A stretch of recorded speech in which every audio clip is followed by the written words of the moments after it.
Yeah, you guys matched or held Fresno State to matching its lowest field goal percentage of the season. I guess just defensively, what were you guys kind of looking to exploit there, and just where did you kind of? We're just trying to pressure. They play similar to Louisville, a lot of the same stuff. But what's good about it, they shot 30% at half and like 15, 16, 70%, 17% from the three. And we're only up 10 because we missed every shot. We took bad shots, but we missed some. That happens.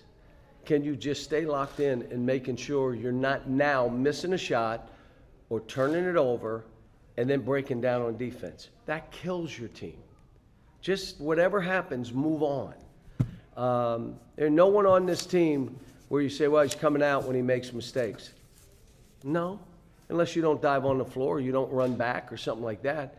But missed shots, it's like DJ. I was so happy for DJ. Missed every shot to start the game. No, I'm not saying like every other shot. Every shot. But he kept shooting. He kept shooting. And I told him at halftime, that shows that the battle you have with your side, it ain't a battle with me. I'm not taking guys out when they miss. But it's, now, what if there's 4 minutes in a game and he's missed 3 in a row? Probably take him out. But it has nothing, it's the game, not him or anybody else. So I'm just trying to tell them the battles they have. You want to play better? Do all the easy things. Go really hard, like sprint the floor. Don't let a kid outrun you and seal you and then you foul. Well, that's easy. Just outrun them. That's an easy thing. How about you offensive rebound attempt so the shot goes up and you don't accept being blocked out? That's not skill. How about you dive on the floor and you get the ball? You grab it with 2 hands. You're not worried about getting hit. That stuff is easy because it takes no skill. But it's hard. How about rebounding in traffic? How about blocking out to keep us, your man's not running in there? That's easy. You don't take skill. Well, then do that stuff, and then you miss a couple shots, it doesn't faze you. But you get the guy running by, dunking on you. You go for a ball, he grabs it, throws it ahead. You miss 2 shots, and then you don't block out. Or now you know what I'm saying? I'm just trying to get guys to say, look, keep playing. Play. The way we're playing, you should have fun. Now, the only reason you don't have fun is because you got so much on your head. You're just so much on your shoulders. The weight of the world. Can't play basketball that way. You can't. You're not worried about it. Just go. Yeah, and you mentioned it a little bit there, but you guys started the second half on a 22-6 extended run. Was that just a matter of hitting more shots, or was there anything you guys did differently coming out of halftime to get better looks or anything like that? We just, against their zone, like they hadn't played 1 possession of zone. But we said, what does that mean? They're probably going to play some zone today. And they did.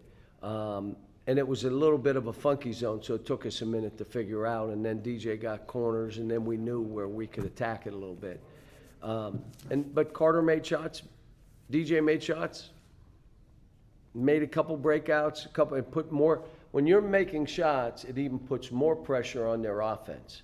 And then our defense becomes smothering because it's more basket, stop, rebound, throw ahead, dunk. Now, when you pressure, the importance of that possession for that other team becomes off the charts. And now our defense is even better. Acuff with 8 assists tonight, back-to-back games, now close to double-double. 18 of the last 2 games, are you seeing, is he giving you a better balance of facilitating, setup, and his scoring? Yeah, I think he's doing terrific. And today, where he tried to force some shots against, like he just didn't see it. Today on a drive, Carter says, 1 more. He was going to try to shoot it. When he heard it, he just got rid of it. He reacted to it. Carter makes a 3. But it was, like I said, I'm looking at us right now saying, you know what? I got a pretty good team. I've said it from day one. I got a pretty good team. We just got different things we're going to have to do to make this what it needs to be. Some of it's me trying to figure out stuff. Other stuff is The first battle you have isn't not with the opponent, it's not with the coach, it's with yourself. That's the first battle. And overcoming that, playing after you miss a shot or two, you can still play. Doesn't affect you. We're dealing, again, these are the greatest kids, and I'll say it again. Isaiah, I want to find more time for him, okay? What does that mean, though, you basketball bennies? If he gets more time, You've gained some separation. Someone else is up. That too, yeah. good. So someone else gets less time. He gets more time, someone gets less time. Or I can go to the NCAA and see if they can add 5 minutes to the game. Maybe they'll add 5 minutes and we'll be fine. So, but I'm in practice with Isaiah every day. I got to get him more locked into practice, more focused, so we're all confident putting him in. Like, he's got to build my confidence in him by how he performs in practice. The team loves him. The team absolutely respects him. And they were happy for him. For him, it's a great team to play on because they respect him, they like him, and they really think he can play. Follow-up, back-to-back wins with big crowds, and now you've got Texas Tech, I guess the rematch in a week to get prepared. Is your team where you would like it to be now getting into December with more of these big matchups coming up? Well, it was the game at home where our fans and came early and all that arena, what it was and how it helped us get over the hump. That was a big thing for the players mentally because, yes, we could have beat Michigan State. It was a point with, 2 minutes to go or less? We were up 4 with how much time left against Duke? Or 3, whatever it was. I mean, we could have beaten them. But you got to beat somebody for your own psyche. And that's why winning that game was good. Now, we got tough games coming up. We got Bang. They're coming back to back. But I said the best thing that's happened to us is play this kind of schedule. If your team is good, throw the gauntlet, learn. You're playing for the end of the year anyway. My teams always play for March.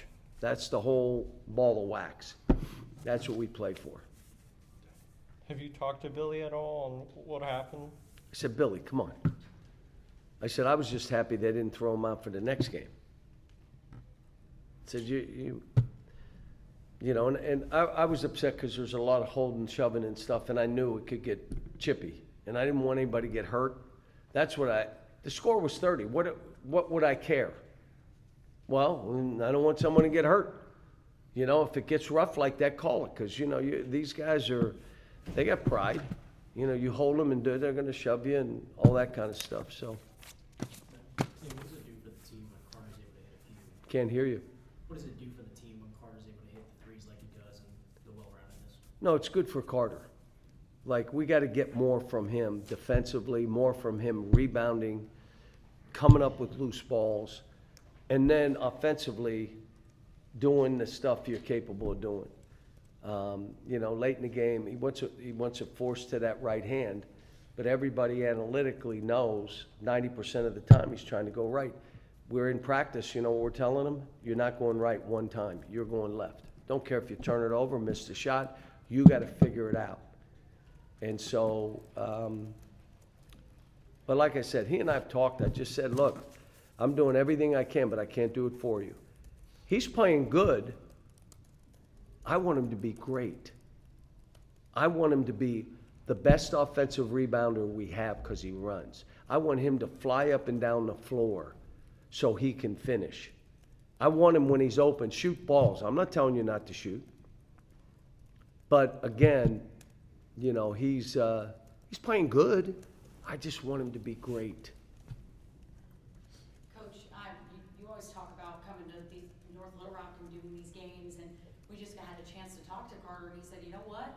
Better crowd than last year, and it kind of felt like Bud Walton Arena. I mean, what does that do for the team to come over here and see this crowd? No, it was big for this game, but let me just say this. This is the state's capital. We're the state's basketball team. We need to be playing here. Last night I was in North Little Rock, and then I did a function at the museum for our people. Then I went to the governor's mansion and she had a Christmas dinner, and I got to see the first gentleman and her, and we spent time, and we got a little thing she and I are gonna do together, which is kinda neat. But being able to do all that, I just want us to make sure we're giving back to this state. Everywhere I've been, it's not just been about basketball. It's not just been about the name on the front. It's about the name on the back. It's about the community you live in. It's about the state where you live. Are you helping? Are you giving back? Are you teaching your players that? Or is it all about winning and losing? Is it life or death? And if it's death or life, you die a lot. Now you die. They look at you and they say, geez, you look like you're dying. Because you're not making it about what this should be about, the kids. It should be about them and what you're teaching and what you're trying to do. But being here, that's why we did it, and that's why we'll continue to do it. And JJ, I think, is okay. I think you all saw, I talked to his dad today. Tried to get a hold of him last night. I talked to his little brother, but talked to his dad today. Coach, just how important is it, people look at the schedule, they might have skimmed over a game like this, a smaller game compared to the quote-unquote bigger opponents that you play on your schedule. How important was this one today to beat one of those smaller teams? And they was 6-3 and beat people. And if I can get the game in Bud Walton, like the Louisville game, like next year's Michigan State game, I got to do that for the university and for our own town. So to bring a game here, unless they're going to give me we're coming here to play, it's a hard one, because then they'll want me to go back to their court, home court, and I got to play in off of our court. So, yeah, I don't know who the opponent is every year, but I know we have tough games, and we'll continue to, put somebody in here that's going to be an enjoyable game to watch. But here's my other thing. This should be about our program. They should be. That's why I said when our fans were saying overrated, I said, stop it. Don't worry about the other team. When you root for a team to lose, your own team loses. So instead of doing that, turn the TV off. Go watch History Channel. Go do something else. You can go hit the score the next day and you can smile, but you don't root against another team. When they come in, you don't even need to boo them. You don't. You just cheer your team, be there. So coming to this game was not for the opponent, it was for us. It was for them. It was, I just think that the things that go on here in our state, we got to take great pride in how we do things, how classy everything is. And then we got to get out in the state like we do.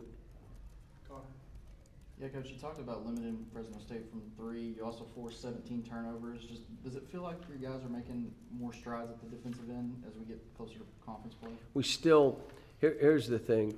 Now, you noticed that I worked all week on the corner not stepping out of bounds. You could tell. But I'm going to say to you again, these games coming up, they'll probably be decided by 3 possessions. You step out of bounds. You try to make the hardest play. You look and DJ's open and you look away and throw it into the seats. Why would you do that? How about this thought? Throw it right to him. So 3 possessions. We got to just keep coaching. The guys that I sat down and did film with the last game played their best games. And I sat down and went over, here are the other things you could have done to make the game even better for yourself and for us. So, last one. Looking around at scores of college basketball, I don't know if you, but Michigan State, Duke, close one today. Louisville bounces back against a ranked Indiana team. Kentucky throttle against a ranked Gonzaga team. Any thoughts about any of the landscape? Somebody told me Purdue lost today. And Purdue, to Where Iowa at? State. Where was that, Mac? At home. I mean, it's crazy. I mean, there are a lot of older gentlemen with beards playing basketball in college right now.